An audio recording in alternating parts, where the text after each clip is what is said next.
calories are nutritionally blind. They don't tell you anything about the nutritional content of the food, and that's why I think they don't count. They count a little bit in the sense where, okay, if you reduce your diet by 20% equally across what you normally would eat, then yes, of course it would. You lose weight. The issue is you're then not addressing what should be important, which is to improve the diets of everybody. Welcome to the 79th episode of the Struggling Scientist podcast. We are a podcast by scientists, for scientists, anybody science adjacent, and perhaps even hobbyists. My name is Suzanne, and I'm here with my co-host Jeroen. Hi. Today we're talking with Professor Giles Yeo, a scientist very well known for his work on the effects of genetics on food intake, diets, and obesity.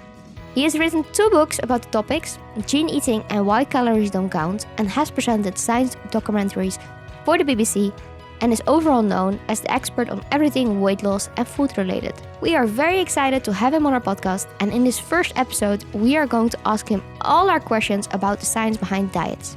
And then in the next episode we will also talk about what it's like to be a scientist in the public eye and so busy with science communication. So let's start. Welcome, Giles, to our podcast today. We're so happy to have you, and thank you for accepting our invite. No, thank you so much for having me on. I'm always aware, whenever I do these things, that you're putting a little bit of trust in me, and a little bit of trust into your platform. So I'm hoping I'll be fine. I'm fine. No, thanks for having me. It's really good to have me. Okay, great.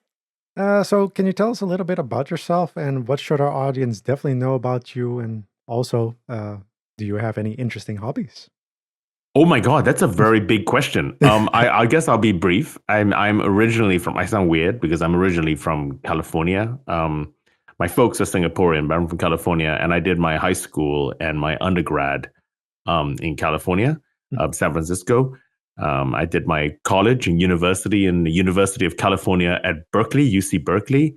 And then I came to Cambridge to do my PhD and have not left. So I've been here since and still am here. In terms of my hobbies, I mean, I like recreationally and professionally, I like food. So I definitely like eating. Is that a hobby? I'm not sure. I like cycling, but my actual hobby is I sing. So I front 2 bands, a band called Casa del Funk here in Cambridge, and a German band called the Sugar Doctors, and there. So I sing, I do a little bit of cycling, but I really love food. That's me. Wow. Great.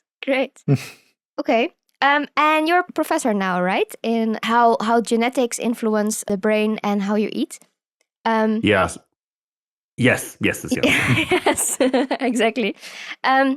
Now, you're also a very busy scientist, just like our audience, I would like to say. And I would say in general, scientists might not have the most healthy diet with their long lab days and their conferences where the food also doesn't really follow the food pyramid very, very well. So I'm just going to start off with another very big question. What is healthy food and healthy eating? And do you have any specific tips for our audience of scientists?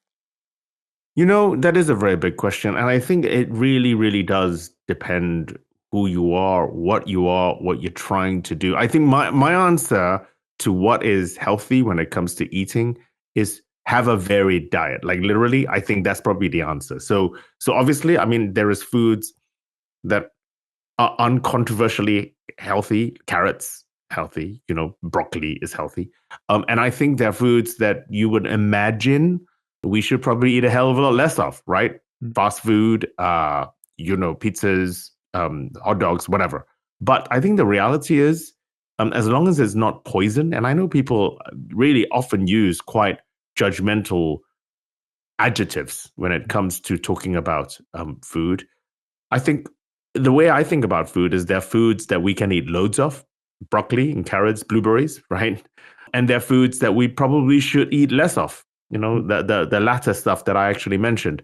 So as long as I think you maintain a varied diet and foods you can eat more of and some foods you eat less of, then it doesn't really matter if you have junk food every so often. And it doesn't really matter if you eat ultra processed foods. Everyone is discussing ultra processed foods these days. That I think is the answer. Varied diet is the way to go. And people say variety is the spice of life. Eat a rainbow. All of the above is true. And so I think actually that's probably the answer. I mean, we can go into a little bit more detail about how one might improve a diet if you're trying to lose weight or anything like that. But as a base level, be varied in your diet. No, that sounds very intuitive. But maybe something that comes across as a little bit less intuitive for people. You relatively recently published a book called Why Calories Don't Count.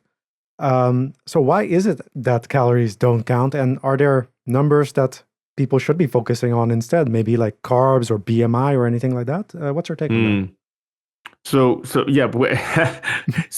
I did call the book Why Calories Don't Count. And people think I'm anti-physics. I'm not anti-physics. I know clearly that 200 calories of chips, potato chips, is twice the portion size of 100 calories of potato chips. I understand that. Thank you. Right. So it's fine for letting you know what amount of a specific type of food you might be eating. But so is 200 grams of potato chips. It's also twice the portion of 100 grams of potato chips. And no one is trying to compare 200 grams of potato chips to 200 grams of carrots. And I think ultimately that's why I think calories don't count. It's like trying to put weight onto a food and sort of saying that means something. It means something. It's good to tell you the amount of food you're eating. But in terms of what I think is important, meaning the nutritional content of the food, how much protein is in a food, how much fiber, sugar, salt, fat, everything that I think really matters, calories are nutritionally blind. They don't tell you anything about the nutritional content of the food, and that's why I think they don't count. They count a little bit in the sense where, okay, say you needed to lose weight, okay? And say you had a relatively healthy diet, but you're just eating too much of that diet, just as an example, then fine. Calorie counting probably would work, which means that if you reduce your diet by 20%, equally across what you normally would eat, then yes, of course it would. You lose weight. The issue is you're then not addressing, if you eat like most of us, and sometimes we eat well and sometimes we don't. You're asking about scientists going to a meeting, you're traveling, you have jet lag, you blah, blah, blah, you're working hard in a lab, what have you. So in that kind of situation, then I think it's a completely useless concept. I think that, however, if we begin to think empirically, and after all, we're scientists, and science is what? Is empiricism, right? We look at the data, we try and understand the situation. And so to my mind, speaking to scientists, calories are a very limited piece of information.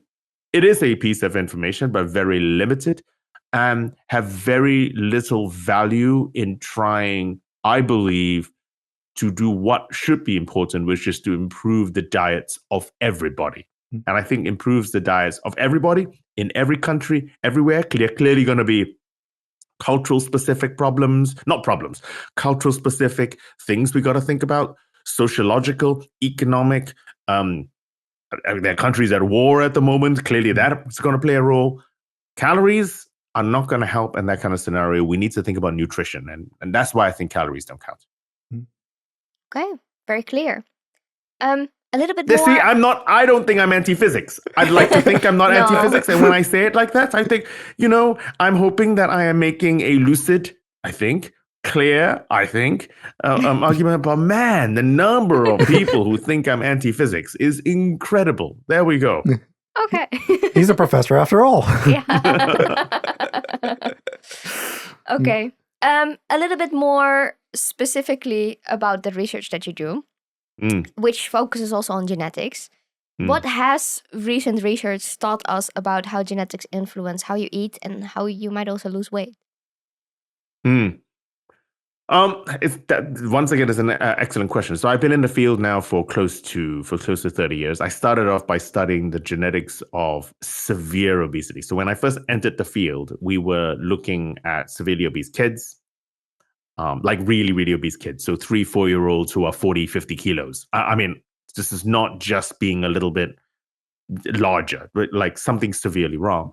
And we focused on kids and we focused on severe obesity because we thought that it would enrich for genetic disruptions, actual mutations causing actual disease. And that's why I started doing 1998 or so is when I started. And what we begin to find out that actually most of the genes, and these are rare mutations, I want to point out, right? So these are not by any means the explanation for why our populations and why the species are becoming larger. Okay, this is not. But what we found out by studying the genetics of the severe end of the spectrum, is that certainly at the severe end of the spectrum, it is a brain disease. Okay, because all of the genes, bar one or two, but those signal to the brain, involved pathways within the brain. So this was early on. But then when people begin to look elsewhere, and then when genome-wide association studies, GWAS, entered the scene, and people began to have a hypothesis, because at the time when we were looking, we were doing, this is, a long time ago, definitely pre-whole exome sequencing. We were doing candidate gene approach, right? We would look at the mouse knockout models or, and look at the pathway and sort of says, well, maybe this gene, and then we would take that gene and look. And we were lucky enough to sort of find a rich seam of genes. And so then within the pathway, we worked it out. But now you can use hypothesis-free approaches where at the time for GWAS, this is pre-exome, but for GWAS, where you certainly then began looking at all of the common sequence variations. And then when you begin to look at the common sequence variations in large enough populations, UK Biobank, et cetera, suddenly we saw the same message, okay? Where even though we were looking at very subtle variations, most of these don't even happen in the coding region of the genes, suddenly some same genes appeared, but what definitely appeared was the fact that the genetics of body weight, so not just obesity, right? So initially we thought that, well, severe obesity is a brain disease. But now when you look at the genome-wide association studies, which treated BMI as a quantitative trait, so in other words, we're now looking at the entire spectrum of body weight, it was also a brain-derived a phenotype. And so now we know and understand, we know over nearly 1,000 loci now that are linked to BMI, small, medium, or large, not just large, that it functions through genes that act primarily or are heavily enriched within the brain, and where we know the function of these genes influence feeding behavior. So we now understand 30 years on, and not just from us, I want to point out from the entire field, that the genetics of body weight is by its very definition, the genetics of how our brain influences our behavior around food. And so that is what we now understand about it. And so I, in essence, became an accidental neuroscientist. And I started life as a geneticist, but then I would say 25 years ago, accidentally found myself in a brain. Suddenly, before I knew it, I was in a brain. So I said, I better retrain as a neuroscientist, which I did. So I trained on a job to then become a neuroscientist. But I started life as a geneticist and still really view life through the prism of a geneticist. I'm trying to understand why some things are conserved evolutionarily, why they're genetically conserved, and see what lessons these conservations can actually give us when we understand biology. Very cool. So the brain is a very big part of it. Is the brain also responsible for why it's such a struggle to lose weight? I think so. I just get the feeling that, there are two things, right? When we actually look at the physics of body weight, clearly it's not only food intake. Clearly there has to be an energy expenditure part of it as well. It's physics, right? But it's interesting that the genetics has only pointed out the brain and the food intake element of it. But we know that genes exist from the energy expenditure side of things, which are not necessarily going to be central, which are not necessarily going to be brain derived. So where are the genes for that? And I think that for two reasons, we haven't yet found any of these. The first is measurement error. And the second is effect size. So we'll deal with each of these. It's measurement error. Now, when we measure food intake, it is a physical entity. How much am I drinking? How many pizza slices am I eating? What weight of food am I eating? So it's a measurable weight. It's quite difficult to do accurately at scale, but it is a physical entity. The issue with measuring metabolism, energy expenditure, is you can typically only there are any number of methods to do it in a very, very laboratory-driven fashion that's very specific, but you can only do it one person at a time. But generally speaking, the way to measure metabolism is in two ways. You either measure the output of heat, or you measure the change in ratio of carbon dioxide to oxygen you breathe out. Okay, you breathe in, you breathe out. That's the metabolism, which both are very, very difficult to do in millions of people. You can do it in tens or hundreds of people within a laboratory setting. But to do genetics, you need to be able to do it in hundreds of thousands and millions of people to get the signal. So first, measurement error. We're terrible at measuring metabolism accurately. Second, effect size. Now, what do I mean by this? So look, I think an average size chocolate bar, Mars, Snickers, others are available, is probably around 237 to 240 calories, even though they don't count. But that's what it is. Okay, that's what it is. And if I'm motivated, and often I am, I can finish a chocolate bar, a small average chocolate bar, in probably 60 seconds if I really wanted to. But I guess it doesn't really matter how slowly or quickly I eat the chocolate bar. I could take a minute or I could take 5 minutes. It would still take me, 20 minutes, depending how fast I run, 30 minutes on a treadmill in order to burn it off. So that's the problem. We, as living creatures, we're focused on humans, but we as human beings have evolved to be very efficient with our calories, to eat a lot quicker than we need to burn the actual energy, because it's what has kept us alive. So we're very efficient. We can take a little bit of things and it'll run. We'll be able to move on that energy, for half a day with just a little bit of food. And therefore, the measurements, when you look at the energy balance equation and you want to say, well, where can we intervene biologically, or where can we intervene pharmaceutically, behaviorally, it is always going to be far easier to tackle the food intake, okay, because we get a far bigger effect size than if we do the metabolism side of things. But the genes exist. So the moment we get better technology at measuring things at scale, we will be able to pick it up. But in terms of interventions, it will always be far more efficient to tackle the food intake side of things, because you are going to get a far bigger effect size. There we go. Okay. Wow. I never thought about it like that. And now I actually want to dive into something that you mentioned before, and that's actually the energy expenditure and actually the metabolism side of things. So I think when anyone were to think about weight loss, one of the immediate things that comes to mind is exercise. So where does exercise fit into weight management and weight loss? And are there certain types of exercise that are better suited to weight loss than others?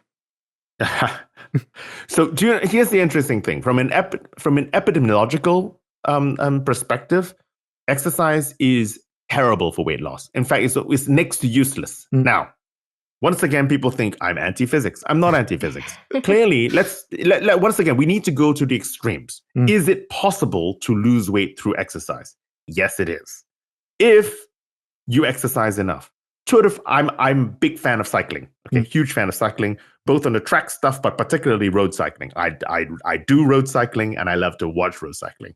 And we know that if you watch the big races, the big tours, Tour de France, the Giro, the Vuelta, these guys, 3-week races, okay, probably eat during the race, probably eat 5,000 to 6,000 calories in terms of kilocalories a day, probably roughly.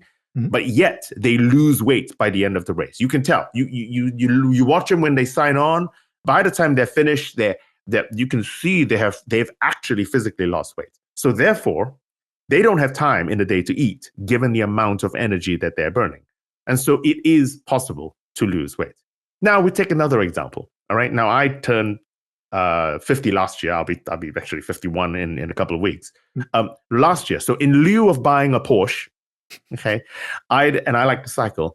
I decided to cycle the length of the UK, the length of Great Britain. Wow. So it's 1,000 miles, 1,600 kilometers. It's called Land's End to John O'Groats. I booked a tour and we did it over 2 weeks. So every day I cycled on average 75 miles. What's that in kilometers? 120, 130 Ks a day for 2 weeks. Okay. I started the ride, 80 kilograms. That's what I weigh, 80 kilograms. I finished the ride, 80 kilograms. I cycled 1,600 kilometers, 120, 130 Ks a day, okay, for 2 weeks, and I didn't lose a single gram. Exercise is terrible for weight loss. Now, did I improve my body condition? Of course I did. By its very definition, if you sat on your arse on a bike for 1,000 miles, you become fitter. Okay. Did I build muscle? Yeah, for sure. Okay. Did I look different? For sure. Did I lose weight? No. So I think you have to exercise to become fitter. Mhm. Did I feel better? Yes. Did I look better? Ask my wife. She said yes. I'll believe her. Okay. For that, all of the above, everything except for weight. Mm. Now, within the context of what exercise is useful for in terms of within the weight scenario, it is, however, particularly good for weight maintenance. And once again, the population studies have shown this. So once you've lost your weight, now the issue with losing weight is that your metabolism drops. So the biggest factor which influences your metabolism is your weight. That's the biggest factor. Okay, everything else kind of shifts it up and down, but the biggest factor is your weight. So as your weight drops, your metabolism will also drop in very many ways to try and bring your weight back up, but also a function of size. And so exercise, and I'm not talking about necessarily going to the gym and pumping iron. Some people don't like to do that.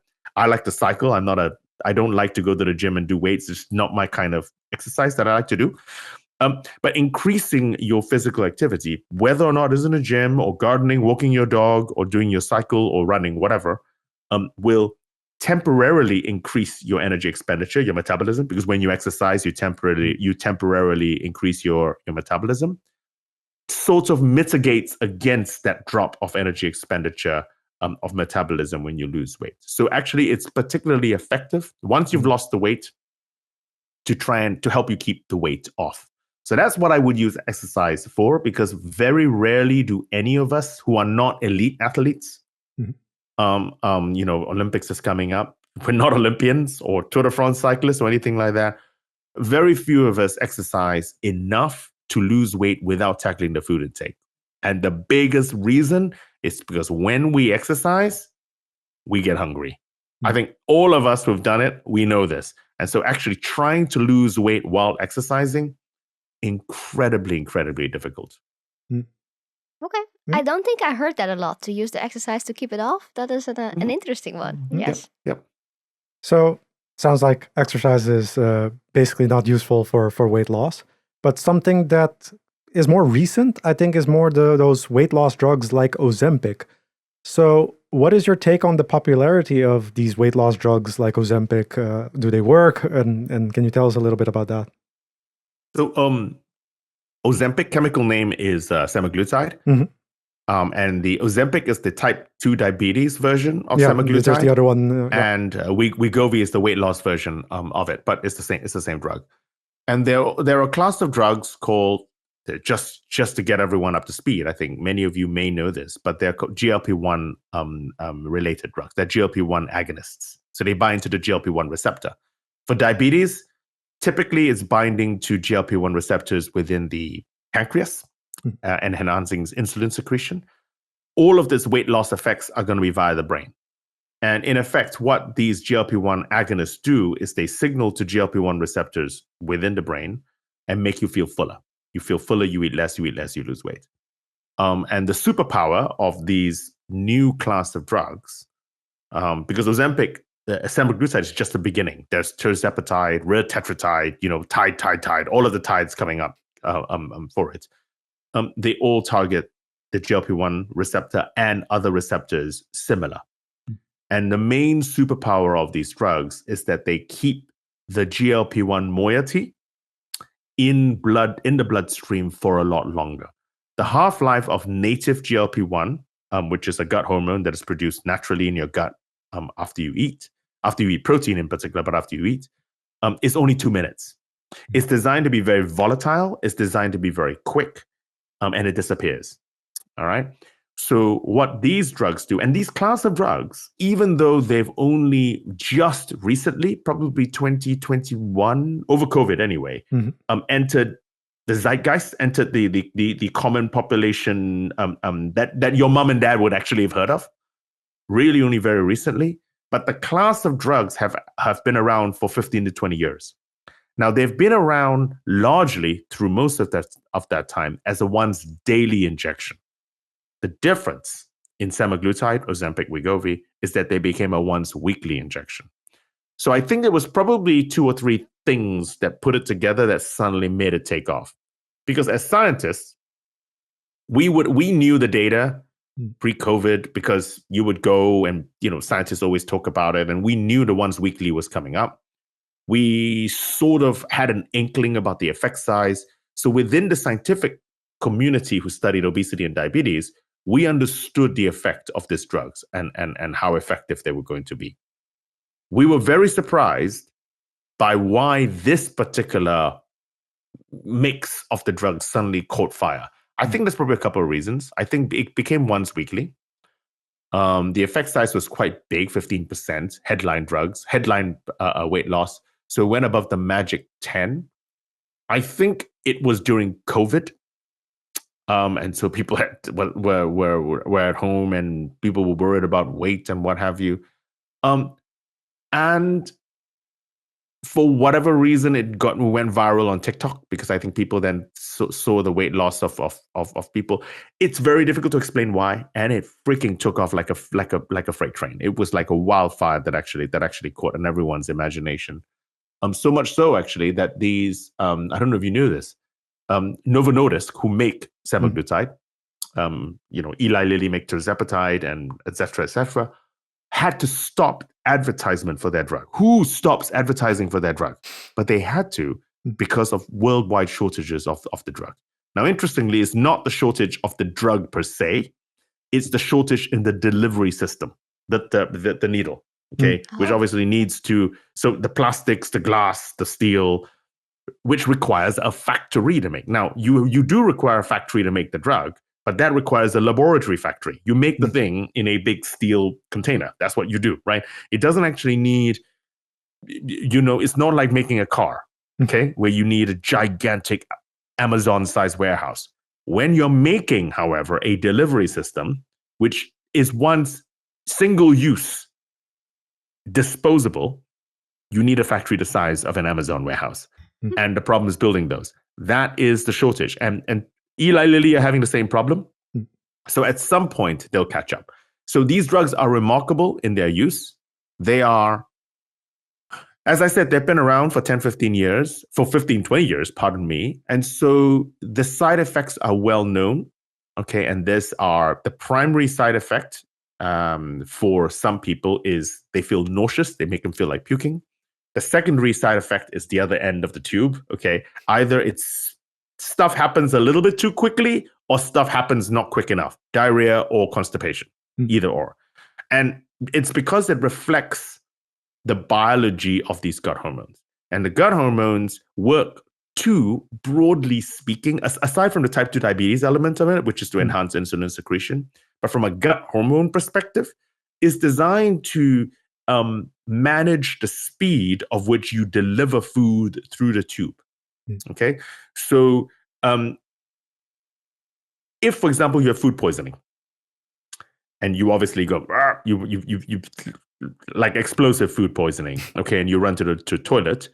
What happens there, and the reason you do it, is because your gut hormones pulse really, really fast, including GLP-1, really poof, making you puke.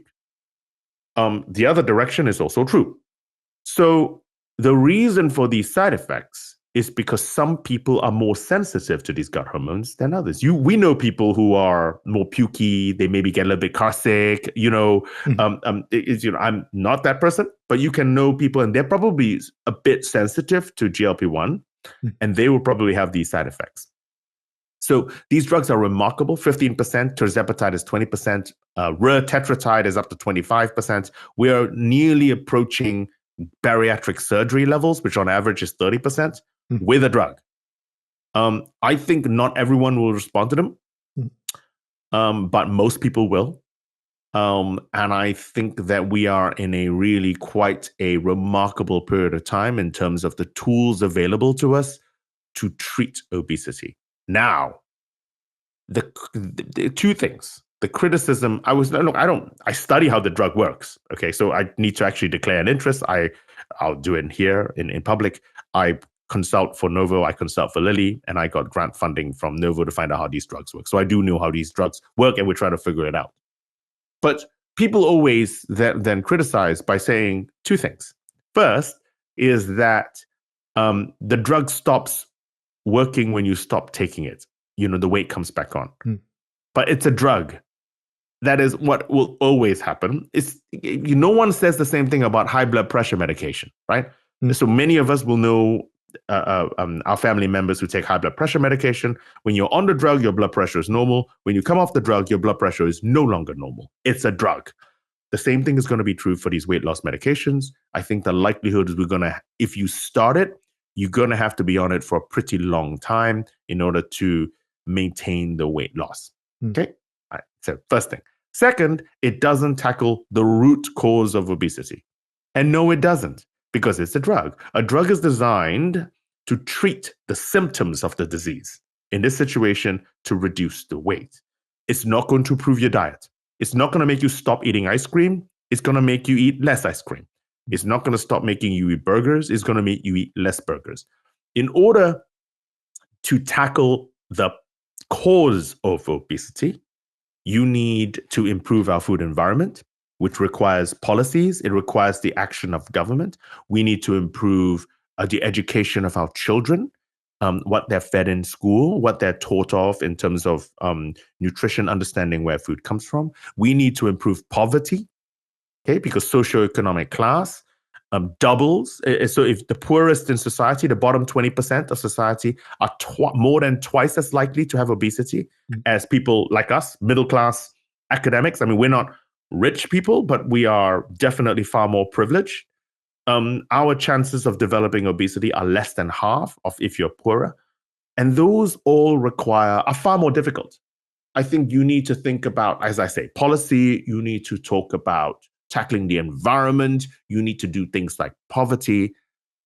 And so it's far more difficult to prevent obesity than it is to treat obesity. And I fear. So that's what the drugs are designed to do. So use a screwdriver for a screw and a hammer for a nail. You're going to use the tool for the job you used to do that you need to use it for. Anyway, those are my thoughts on these drugs. I'm going to start to answer the question shorter. I talk a lot, as you can see. No. It's all very interesting. So that's good. So these drugs are most likely going to make up a big part of the future of weight loss. Now, we've also seen people wearing glucose measurement devices to see what type of food they react most to. There's some people who are saying that maybe one day AI is going to analyze our genome and tell us what we should eat and not eat as personalized medicine. Where do you see the future of weight loss going? Is it going to be the drugs? Is it going to be AI? So I think it depends on I think it depends on the severity, and it depends on why you have obesity or why you're overweight to begin with. And this is to my mind, is an interesting thing about obesity and being overweight, in which the outcome is simple to see. Anyone can see it. It's a very public condition, okay? Particularly at the more severe end. It doesn't matter if you wear clothes, you can tell if someone is overweight. And because physics is involved, by definition, the person who is overweight or has obesity must have eaten too much. These are facts. These are facts. The problem is the moment you begin digging underneath the facts. Why has the person ended up eating too much? Then you realize that actually it is a very heterogeneous disease. People eat for different reasons. People eat because they are hungrier. People eat because they are less full. Two different sets of genes, I want to point out, two very different things. People eat because they're stressed. Some people stop eating because they're stressed.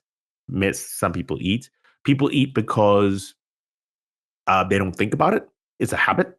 You sit in front of TV, some people, and suddenly, oh my God, I finished the whole bag of popcorn. I wasn't even hungry. How did that happen? For example, people eat for very, very, very different reasons. And in order to try and understand how to treat a person with obesity, you have to first understand why they got to become obese to begin with. And so for the people who are hungrier, you gotta get them to feel less hungry. For the people who feel less full, you gotta get them feeling fuller. For the people who eat because they're stressed, you have to we need maybe cognitive behavioral therapy. We need to get people to think, well, what else should I do? Because the issue with being stressed is it's unpleasant. And for a lot of people, like myself, eating food is pleasant. It makes you feel nicer. So what do you get people to do instead of turning to food to make you feel nicer? Do something else. Now, you see, the problem is for some people, that's drugs. For other people, it's alcohol. But then maybe running, maybe bungee jumping. They're crazy people who go marathon running, whatever, okay, for that. And what happens if you eat without thinking? So the answer to your question about what it is understanding more about why people get to have obesity to begin with. For some people, I think it is going to require drugs like Ozempic. That's because they're probably at the very far end of the field. Now, for me, I've gained all my conditioning because I did the ride more than a year ago, 10 months ago. The conditioning I had from the ride is gone. I'm deconditioned. And so, but I could probably stand to lose the reality of the situation. I could probably need to lose 5, 6, 7 kilos around that kind. No one's going to give me Ozempic for me to lose 5 kilos. All right.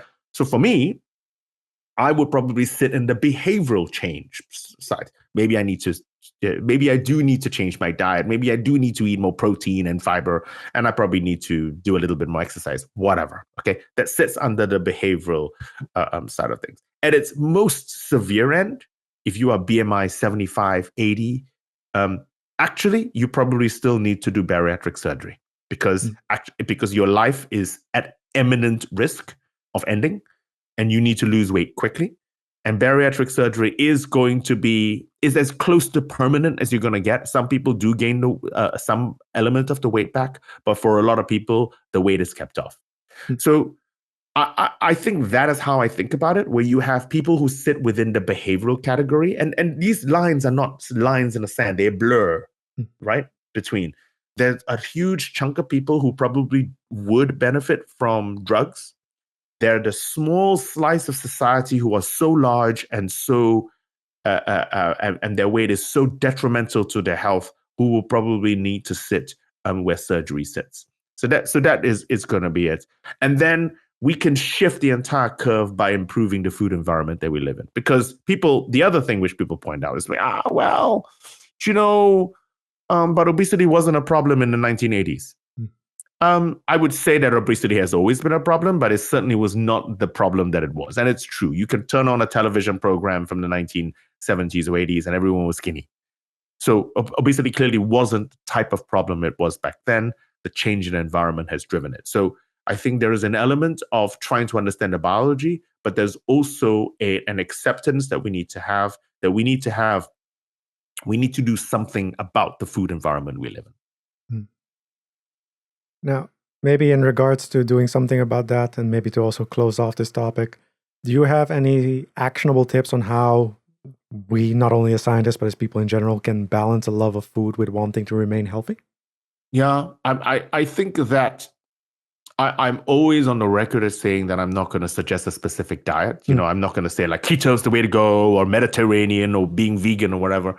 But having thought about it in some detail, I think there's some simple rules that we could probably follow, and just that we can then take these simple rules I hate rules, but you'll see what I'm going in a second. That you can adapt to your personal favorite diet. Some people are vegetarian, some people are vegan, some people like fasting, for example. And I think we probably need to up our protein just a little bit. Okay, so at the moment, we probably need to eat a little bit more protein. How much? At the moment, the average population average is probably about 15% of our energy intake is from protein. We probably could. It would probably benefit us to go up a couple of percentage points. It depends what you're doing. Okay, so this is assuming that we're sat down and not training for anything specific. If you are an elite athlete, you're going to need more protein. If you are old and in bed, or if you are in intensive care unit, or if you have cancer, okay, or if you are a child, you probably need more protein because that we don't store protein in our body. All the protein that we have in our body is active. It's either there to build, to grow, to hold us up, or to replace stuff. But if we don't use it, it's converted into fat. So hence, we do need to match our protein. But on average, I think 16 to 17% protein. That's the first number to think. And before you run out to buy steak, yes, it can be steak as well, obviously. It works with any kind of protein. Tofu, beans, lentils, fish, chicken, a variety of protein. You ask what is a healthy diet? Eat a variety of protein. If you're vegetarian, eat a variety of protein as well. If you're vegan, make sure you eat a variety of different types of beans. Don't just focus on one specific type of protein. Okay, first number. Second number, fiber. And I think we need to double the amount of fiber we're eating. We need to get to 30 grams or above. On average, right now, we're probably only doing 15 grams. And fiber comes exclusively from plants. So what this means in reality is we need to eat more vegetables and fruit. Okay? So, it's very difficult for us to eat too much vegetables or too much fruit. Some things, you don't want to eat only carrots, you'll turn orange, that's bad for you. Some people argue that fruits are high in sugar and we should eat less of it. The thing about the fruit, the sugar in fruits, is it's tied up to the fiber it's in. And the fiber limits and slows down the release of the sugars into our body. I think there are very, very, very, very few people amongst us here who have the ability to eat too much fruit. So maybe it's true for some people, but for the most of us, trust me, that's the last of the things to worry about in life. Eating too much fruit is not going to be one of them. So we need to eat more fiber. We probably, linked to that, need to limit the amount of free sugars we have in our diet. Now, a free sugar is a sugar that's not tied up in fiber. So the difference here, actually the best difference to think about here is the difference between eating an orange versus drinking orange juice. Obviously, it's exactly the same source of food, but when you squeeze the orange and don't keep the fiber in, then there's no fiber in it. When we drink it, and incidentally, orange juice has the same sugar concentration as Coca-Cola, 12%. All right? And it's not better sugar for you because it's natural. It's exactly the same sugar. Okay. Now, orange juice may have more vitamins, may have more minerals, but sugar-wise, it's got exactly the same amount of sugar. And so when you drink it, that's a free sugar. If you eat an orange, however, because you're chewing it, because the fiber is there, you have exactly the same amount of sugar, but that is delivered into your body at a different rate, at a different speed because of the presence of fiber. And plus the fiber also helps your microbiome and it makes you feel fuller as well. So it's going to be good for you. So I think we need to limit the amount of free sugars we have in our body to about 5% or less if we can. This is quite difficult to do.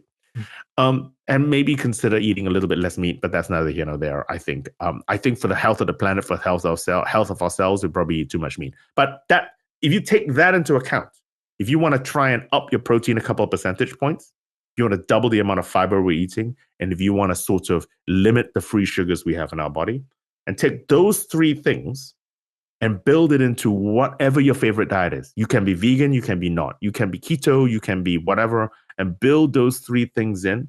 I think you will end up being healthier and you may even end up losing some weight. Okay, very useful tips. For our listeners, if you have any questions, suggestions, or comments, you can reach out to us via our website, thestrongscientist.com. You can also check out our website to sign up for the awesome Journal of the Struggling Scientist, also known as our newsletter. And if you have enjoyed this episode, then leave us a rating on your favorite podcast listening platform, as it helps us grow and reach more struggling scientists out there. You can follow us on social media. Jadon, which ones are those again? X, Instagram, Threads, LinkedIn, Facebook, and YouTube. Yes, thank you so much for listening, and we hope to see you next time. Bye! Bye! That's a wrap.